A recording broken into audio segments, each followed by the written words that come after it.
Là on est parti pour faire de l'enduit pour le bassin. Je vais vous montrer ça, vous allez comprendre. Je viens de faire un petit mélange juste là. Alors je suis pas expert en enduit, ça va être la première fois que je vais essayer d'en poser. Donc on va voir ce que ça donne, on verra demain en vrai le rendu. J'ai envie de tester, donc on va voir ça.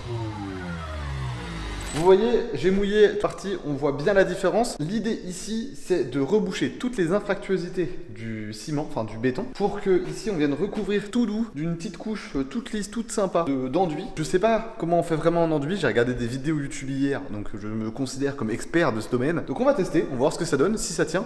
L'idée c'est que l'enduit, ça vienne juste reboucher les trous, c'est pas grave s'il n'est pas de qualité parfaite, parce que l'étanchéité se fera pas comme un enduit, ce sera pas un enduit de cuvelage. Donc c'est pas trop grave si l'enduit autour qu'on va poser là, il est pas parfait. C'est juste de donner de la régularité dans le support. Voilà, donc je vais essayer, on va voir ce que ça donne.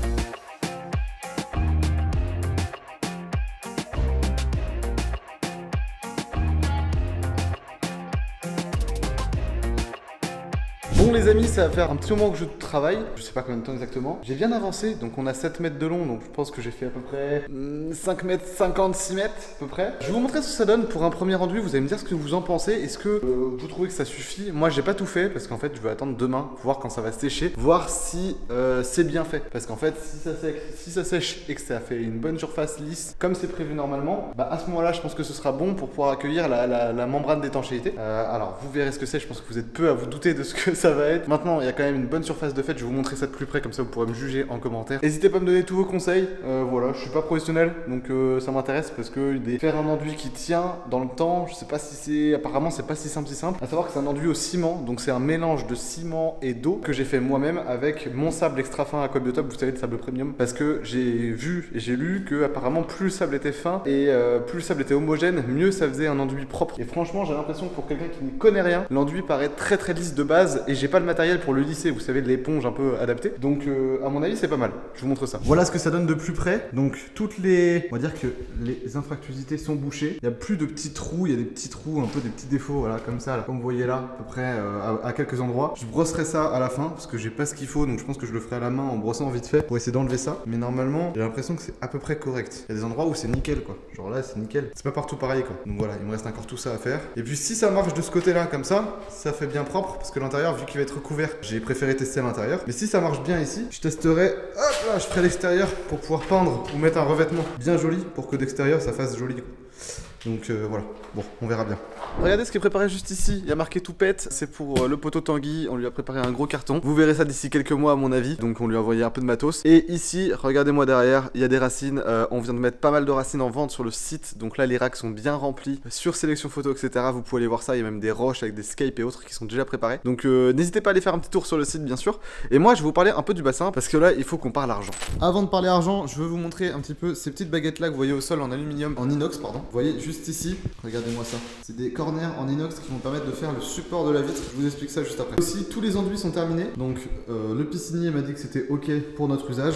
Juste, il faudra que je reponce tout le sol. Donc ça, normalement, je vais le faire en fin de journée là tout à l'heure pour avoir un sol vraiment nickel pour que l'étanchéité puisse bien se tenir dessus. Et ici, ben voilà ce que ça donne. Donc là, il faut que je ponce quand même à la ponceuse pour enlever les petites imperfections parce que j'ai pas le matériel qu'il faut pour faire un bon enduit bien propre. Puis regardez sur les coins, il y a un petit truc un petit peu arrondi. Voilà, pour que ça soit pas un angle trop cassant. Maintenant, la cornière inox, que je vous explique comment elle marche. Donc en fait, elle fait 6 mètres de long, donc la longueur de la paroi qui servira pour voir les poissons à l'intérieur. Et en fait, ça va permettre de venir accueillir la paroi. Donc ici, on a 4 cm, du 40 par 40, donc un tout petit peu moins, on a 3,6 cm de haut ici. Donc avec le moyen d'étanchéité puis la vitre, ça va nous faire qu'on aura vraiment 3 cm de poser dessus pour que la vitre puisse résister en fait dans le dévers et que ça fasse comme un raidisseur. Et en 4 mm d'épaisseur plus le fait que il y aura du béton derrière, ça tiendra nickel. On m'avait conseillé de faire entre 3 et 5 cm, donc initialement j'étais parti sur faire un peu plus, mais on m'a dit que du coup c'était mieux d'avoir cette hauteur là, d'avoir que 3 cm, parce que ça va permettre de pouvoir avoir une légère flexibilité sur le verre, donc ça évitera qu'il puisse éclater. Donc normalement on est pas mal, et donc ça va falloir qu'on le fixe, mais on en reparlera après. Je sors de la fiche room parce que ça résonne beaucoup là-dedans, donc réellement ça prend beaucoup de temps, et en fait j'ai sous-estimé l'ampleur du projet. À la base j'étais parti sur un petit budget parce que j'avais déjà des vitres en 15 mm qui étaient préparées, j'avais tout le matériel en soi pour lancer le bassin comme ça, donc j'étais parti sur un projet qui devait me coûter grosso modo 1500 1500 €. Au final, donc tout compris, c'est-à-dire qu'à la base, vraiment filtration, tout compris, j'étais dans ce budget-là. Et c'est réalisable, un coup qu'on a les vitres. Maintenant, au final, il est possible que j'ai vu le projet un peu plus gros parce que j'avais envie de faire quelque chose de plus propre. Petit à petit, j'ai acheté des choses qui sont un peu plus haut de gamme dans la réalisation du projet. Et je me retrouve à devoir exploser le budget. En termes économiques, c'est une grosse bêtise. Clairement, j'avais pas les moyens en plus. Franchement, c'était pas le meilleur investissement à faire, je pense, ce bassin. Pour être honnête, c'est-à-dire que c'est pas forcément la chose que j'aurais peut-être dû faire maintenant, ni la chose qui était prioritaire. Parce que réellement, en mettant 1500 € d'accord pour avoir le bassin, en mettant la somme auquel on va arriver là,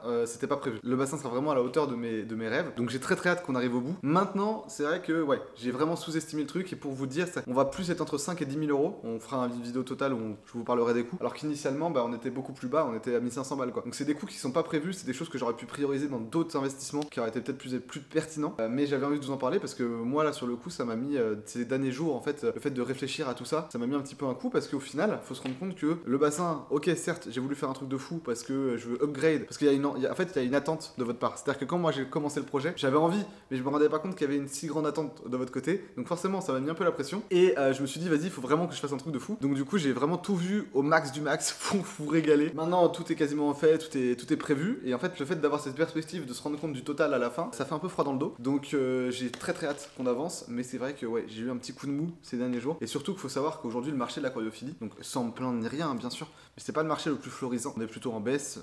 En écoutant les gros industriels, c'est 18,5% de baisse, je crois, cette année. C'est un truc que moi aussi j'ai ressenti, que beaucoup de professionnels ressentent. Donc on n'est pas là à se plaindre, personne n'est là à se plaindre. Mais c'est vrai que voilà, c'est l'évolution du marché, c'est normal. Les gens, c'est leur loisir, donc il y a de moins en moins de personnes qui sont prêts à mettre un peu d'argent. Donc c'est toute cette perspective-là qui fait un peu peur. Et surtout sur le total de se dire que ça, c'est vraiment pas quelque chose qui me rapportera quoi que ce soit. Au final, c'est vraiment juste l'aboutissement d'un rêve. Maintenant, après ce petit coup de mou, je suis très content de continuer. J'ai envie de reprendre ce projet, j'ai envie qu'on aille au bout. Et en fait, je pense que la vraie réalisation et le moment où je serai vraiment bien en train de me dire c'est bon, on a réussi, sera le moment où il y aura les premiers poissons. Et le moment où il y aura l'étanchéité qui sera faite et que ça marchera. Parce que j'ai 1 milliard de questions. En fait, il y a très peu de choses, très peu de documentation sur ce sujet, sur ce genre de réalisation avec des parois vitrées de 6 mètres de long. Donc c'est assez gargantuesque comme projet. Et surtout la façon dont il va être créé. Il y a des limites de création. Il y a des choses qui me bloquent, qui m'empêchent de par exemple mettre un renfort. Je peux pas mettre un renfort sur ce bassin, sinon ce sera complètement dégueulasse. Donc c'est pour ça qu'il y a plein de choses qui font qu'on a beaucoup de mal à se projeter dans la réalisation de ce projet. J'ai vu plein de gens qui sont spécialisés dans les aquariums, qui créent des aquariums, personne n'a le même discours, personne n'a les mêmes idées, des mecs qui font le bassin c'est pareil. C'est super compliqué de savoir un peu vers quoi on se lance. Et quand j'avais commencé le projet, vu que j'avais tout en stock, je me suis pas posé cette question là et j'y suis allé comme d'habitude tête en avant. Et c'est vrai que au final... ça fait vraiment très stressé. Maintenant, j'ai quand même hâte qu'on avance et que ça prenne forme. Et surtout, la fish room aussi, parce que c'est pareil, le bassin retarde la fish room. Je peux pas, tant que le bassin n'est pas terminé, je peux pas lancer la fish room parce qu'il faut que je fasse un sol dans la fish room. Si je refais du ciment et que le sol est déjà fait, ça va me tâcher mon nouveau sol tout neuf. Donc c'est pareil, voilà, c'est plein de petites questions comme ça qui se posent. Maintenant, je suis pas là à me plaindre, je kiffe et merci à vous d'être là. N'hésitez pas à vous abonner, à liker, à partager la vidéo et les vidéos, la chaîne YouTube en général d'ailleurs, parce que c'est le meilleur moyen de me soutenir. Vous êtes de plus en plus nombreux à rejoindre. Il y a un engouement de fou derrière la chaîne et ça fait tellement plaisir, vous imaginez pas. Pour ça, je vous en remercie énormément. Bon, je vous explique. Vous voyez, ici, on va couler une margelle en béton de 15 cm de haut. Ça va nous faire à peu près arriver là. Dans cette margelle, il faut qu'on comprenne l'emplacement du L en inox, qui est juste ici, qui fait 40 par 40, comme je vous disais, pour qu'en fait, on puisse avoir le bon support de la vitre et que derrière, ce soit du béton pour que ça bouge pas. C'est-à-dire que la vitre ne pourra jamais être dissociée du reste. Ici, on a des fers tous les 25-60 cm dans toute la longueur, donc il n'y a aucun risque que ça bouge. On va les recroiser avec des ferrailles quand on fera le coffrage. Enfin, c'est pas le sujet, mais ça risque pas de bouger. Et ça, et du coup, ce L, faut qu'il soit posé dedans. Donc, pour qu'il soit bien posé, il faut que ici, on prévoit de pouvoir avoir une feuillure dans le béton, c'est-à-dire un petit décalage pour que ça puisse rentrer. Parce qu'on va pas venir découper le béton une fois que ça va être coulé. Donc, pour faire ça, on va venir fixer sur notre boîte de coffrage du polystyrène. Donc ça, c'est une idée qu'on m'avait donnée et qu'apparemment ils utilisent pour faire des piscines vitrées. Donc, quand il y a des feuillures à faire, ils utilisent ça. Et en fait, ils prennent du polystyrène. Donc là, c'est du styro dur, c'est plus dense, donc ça permettra d'éviter de se faire trop écraser. Et là, ça fait 2 cm, donc on va venir le doubler et on va venir mettre on va mettre 2 plaques, donc deux petits trucs l'un avec l'autre, de la largeur qu'on a besoin. On va venir le fixer sur le bois et comme ça, quand on va décoffrer, on aura vraiment une rainure, une feuillure dans le béton. Et apparemment, c'est comme ça qu'on fait des feuillures propres. Donc moi, c'est ce que je vais faire aujourd'hui. Donc là, je vais me mettre à découper ce petit polystyrène. Bref, on est parti. Attendez, je viens de réaliser, je vous ai pas montré tout l'avancée du projet parce que ça fait une semaine moi que je bosse et donc j'ai pas mal avancé. Mais vu que c'était les petites choses, je vous ai pas forcément montré. Déjà, ce que vous allez voir maintenant, c'est qu'ici toutes les cloisons ont été poncées avec le disque diamant double piste qui est fait pour poncer du béton. Donc déjà on a poncé ici, bien rattrapé le bord pour qu'il soit bien de niveau, bien propre, bien joli. Le mur il est parfaitement de niveau comme vous pouvez voir, regardez, il n'y a rien qui dépasse, c'est nickel, c'est magnifique. Et l'enduit ici pour qu'il vienne bien se fixer, j'ai poncé d'abord toutes les cloisons aux endroits où il y avait des petites gouttes de béton qui avaient coulé pour que ce soit bien propre. Et ici c'est pareil, il va falloir poncer un petit coup sur tout le haut pour venir accueillir la membrane d'étanchéité. Et puis ici on a fait toute l'électricité de la pièce et j'ai fait toute l'électricité de la pièce plus tous les éclairages. Donc je vais vous montrer ça. Ici on a la lumière principale qui va allumer en fait les trois lumières qui sont éteintes, celle-ci, celle derrière et là-bas. Donc en fait on a trois lumières là, comme ça, plus celle là-bas, qui vont être là-bas, on aura l'espace showroom, et ici on va avoir l'espace lumineux devant le bassin en fait. Ensuite on va avoir une première, alors je rallume là, on va avoir une lumière ici, voilà, qui va être la surface, la lumière devant la partie technique du bassin, et la partie élevage qui elle va être allumée 24/24 quasiment, enfin, en tout cas toute la journée, qui est juste là. Donc tout est dissocié pour que je puisse vraiment allumer ce que j'ai envie, quand j'ai envie. Ensuite on a les arrivées électriques. Donc là on a une prise là, qui est la prise qui va me servir peut-être pour faire charger mon téléphone ou j'en sais rien. Et ici on a les trois prises qui vont servir à alimenter le bassin, voilà. On va avoir une prise encore juste là-bas pour alimenter la partie qui va être de ce côté-là. Une autre prise par terre là. Dans la longueur ici, pareil, il y aura de l'arrivée électrique. Donc on a deux prises. Plus ici pour la connexion Wi-Fi, mais enfin de la gaine fibre. Mais elle va arriver, on la passera après. Et puis là, pareil, il y a des prises juste ici. Il y en a encore une là-haut là.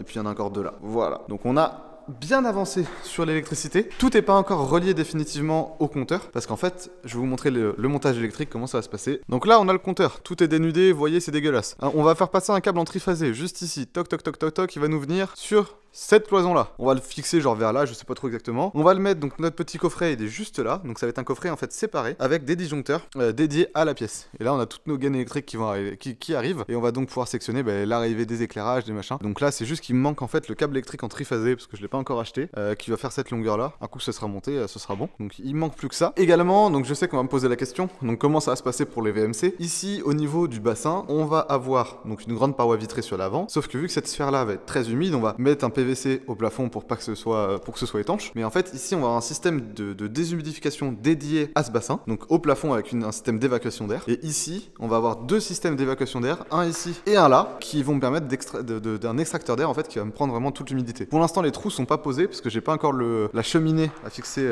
à l'extérieur, mais dès que je l'aurai on mettra tout en place. Et pareil ici, là c'est la petite question que je me pose. Normalement les filtres seront tous couverts, donc il devrait y avoir peu d'humidité, mais peut-être on verra que je rajouterai une VMC juste dans cette zone là parce que il y aura peut-être trop d'humidité. Maintenant je sais pas trop, on verra ce que ça donnera, ça je sais pas. Bon les amis, je suis en plein questionnement. Ce que je vais faire là, c'est que je vais poncer avec le disque double piste diamant le fond pour que la membrane d'étanchéité puisse bien s'appuyer. Côté des baguettes là ici du coffrage, je me pose des questions parce que j'ai peur que mon chaînage soit trop large, donc que ce soit pas efficace pour la résistance. Et pour la fixation du coffrage, c'est un peu complexe parce qu'il faut qu'on vienne se prendre dans le sol d'une certaine façon parce que le coffrage touche pas le sol, enfin voilà, un peu compliqué. Donc je suis en pleine question pour savoir comment je vais faire. J'ai des idées, mais ça avance pas trop. Pour moi maintenant, je vais mettre de la bonne musique en fond et c'est parti pour poncer le fond du bac. Allez go, on est parti.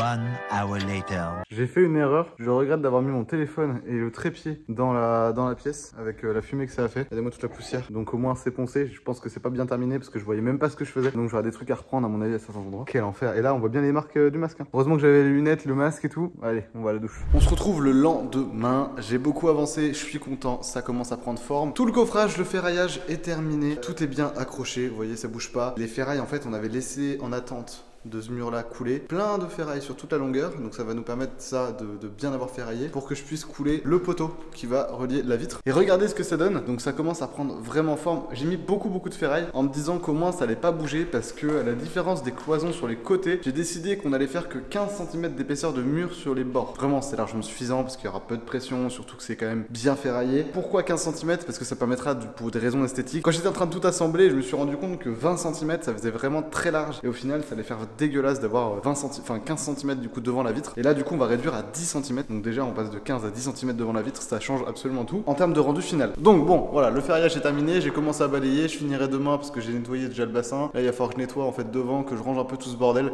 parce que ça commence à être n'importe quoi au niveau rangement. Et voilà quoi, bref je suis content. Allez, bon, moi je viens de finir ma grosse journée, j'ai encore pas mal de bureautique à faire, donc on est parti. Et puis nous on se retrouve du coup je pense demain pour continuer tout ça. Bon les amis, je vous montre le résultat, vous allez voir. Donc on a beaucoup avancé, le problème c'est qu'on a eu des problèmes sur le coffrage. Il y a un endroit qu'on n'avait pas calé comme il fallait et qui a sauté pendant qu'on coulait les côtés. Donc on a réussi à rattraper le coup, mais ça a été vraiment complexe. Je vous montre ça, vous allez comprendre. Habituellement on arrive quand même à travailler relativement proprement, le coffrage du bas s'est très bien passé, tout va bien, etc. Ce côté là ça va encore, mais ça a sauté aussi, je vous montrerai, et là aussi. Et en fait vraiment j'ai honte de vous montrer ça, mais regardez, le mur, le niveau est parfait grâce à ça. En fait on avait un petit décalage, le niveau en haut et en bas on avait un décalage d'environ 1 mm, peut-être un peu plus, 2 mm peut-être dans la longueur, dans les 90 cm de coffrage, et on a dû mettre celle-là, cette barre là en tension qui vient fixer dans une planche au bas de la porte pour rafistoler ça. Je vous jure c'est une honte. Je vais vous montrer les niveaux, vous allez voir, regardez ça, on est nickel, on est parfaitement de niveau. Si on n'avait pas mis ça, on avait 2 mm quoi sur la longueur. Donc bon, le principal c'est que c'est fait. Ce que je voulais vous montrer aussi c'est que regardez, là-bas c'est parfait, c'est nickel, là il n'y a pas de problème de niveau ou quoi que ce soit, on n'a pas dû rattraper quelque chose. Ici on voit le polystyrène qui va me permettre d'avoir le coffrage du L en inox que je vous ai déjà montré. Vous voyez juste ici, on le reconnaît bien. Et en fait ce qui s'est passé quand on a coulé, c'est que le coffrage, tout le haut ça n'a pas bougé. Ce qui a pété c'était la pression qu'on avait en bas, on avait juste là en fait. Et ce qui se passait c'est qu'on n'avait pas mis cette petite cale, vous voyez, elle vient chercher ici et là, et elle vient en fait mettre en tension complète le bois ici. Et on avait mis des vis dans les deux, sauf que nos vis, ce qui s'est passé c'est que la pression ici a fait que le filetage, quand ça a percé dans l'OSB, ça a pété. Donc l'OSB, le problème c'est que c'est 2 cm d'épaisseur quand même, mais la vis c'est quand même assez large et ça fait que la vis saute. Donc on a eu ce problème là des deux côtés, donc on a dû rattraper en fait ici, donc on a dû tout décoffrer, enlever le ciment, enfin décoffrer toute la face avant, enlever le ciment, reprendre, c'était vraiment une galère. Donc c'est pour ça que je vous ai tout skip, parce que même en accéléré ça ressemblait à rien, mais voilà ce que ça donne. Et maintenant c'est terminé. Donc bientôt on pourra faire l'étanchéité, parce que tout va être finalement terminé au niveau de la maçonnerie du bassin, pas du paludarium, attention. Le paludarium il faut qu'on reprenne ici, donc finalement ce que je vais faire c'est que les tuyaux qui passent dessous, je vais les sceller dans de la mousse expansive pour être sûr qu'ils ne bougent pas dans le temps et qu'ils soient isolés pour pas avoir de condensation. Et ici j'ai fini les enduits, donc il n'y a plus qu'à les reponcer un petit coup, mais ça va aller vite hein. Même à la main comme ça, regardez l'enduit juste ici, vous voyez c'est pas propre, mais regardez. Et voilà. Donc vous voyez déjà la différence, donc là on est bon, là on peut venir mettre quelque chose d'étanchéité. Donc ce qu'il faut c'est que je repasse tout ça, mais je le ferai à la machine, pas à la main, là ça ira beaucoup plus vite. Mais voilà, voilà à quoi ça ressemble. Et donc en fait au final ce qu'on aura, donc là on a réfléchi comment, pour pas qu'on se fasse chier à faire un coffrage comme ça quand on va aller jusqu'au plafond. Mais il faut savoir que ce poteau là, quand l'étanchéité sera faite, on va le faire monter jusqu'au plafond. Donc on va prendre un parpaing de 15 cm de large, parce que là on a 15 cm. On va venir le mettre comme ça, plus au bout on aura juste besoin de coffrer un tout petit peu pour mettre la feuillure. Mais sinon ça va être nickel, donc ça va être très simple à monter jusqu'au plafond. Enfin très simple, ça va être plus simple que de faire un coffrage comme ça. Au final du coup ça va aller relativement vite. Mais il faut savoir que du coup la vitre du bassin qui va être là, elle va continuer jusqu'à 2 mètres de haut pour vraiment avoir une vitrine de face absolument énorme. Donc ça va être exceptionnel. Maintenant faut qu'on attende un petit peu. Et du coup demain, donc je décoffre pas parce que de toute façon ça sera trop frais. Et après demain on se retrouve et on décoffre ça, on fait les finitions. Et puis on voit ce que ça donne au niveau de l'espace pour la feuillure ici. On a donc ici un bel appui pour la vitre. On a juste à reponcer en fait un petit peu dans l'angle en bas, parce que le L n'est pas parfaitement de niveau. À l'intérieur en fait on a 8 mm de plus en bas. Donc je vais juste reponcer pour que ce soit nickel. Je vais attendre que ça sèche un petit peu pour être sûr de pas taper l'intégrité structurelle du poteau. Et puis sinon regardez, tout est nickel en bas. Le coulage s'est passé parfaitement, l'intérieur est absolument nickel. Donc il faut imaginer que la vitre va venir s'appuyer vraiment ici. Donc en fait sur le montant, et qu'on aura une paroi vitrée toute la surface ici, ça va être exceptionnel. Je suis en train de voir avec des personnes chez qui je vais les récupérer. Le problème c'est qu'il y a du délai, donc ce qui est sûr c'est que le bassin ne sera pas terminé avant janvier. Ne vous inquiétez pas, il y a plein de choses à faire avant de terminer. On a les côtés ici à monter jusqu'au mur, on a le fond là-bas à monter jusqu'au plafond, on a un plafond à fixer, on a l'étanchéité du bassin à faire. Donc vous voyez, il y a encore beaucoup de choses à faire. Maintenant que je vous ai montré ça, on a commencé l'électricité, etc. Je vous montrerai tout le reste la semaine prochaine. Merci d'avoir suivi cette vidéo. Nous on se retrouve donc samedi prochain pour une autre vidéo. Les projets avancent, les murs avancent. Vous êtes de plus en plus nombreux à suivre les vidéos. La vidéo de la semaine dernière, j'ai vu qu'elle vous avait beaucoup plu. Merci à tous de suivre les aventures toutes les semaines. Donc à samedi prochain, encore une fois. Merci à tous. Abonnez-vous, likez, partagez la vidéo. C'est la meilleure façon de me soutenir. Passez sur Aquabiotop si vous avez besoin de matériel pour aquarium, évidemment. C'est aussi une très bonne façon de me soutenir. Bref, à samedi prochain. Salut, c'était Gab. Ciao.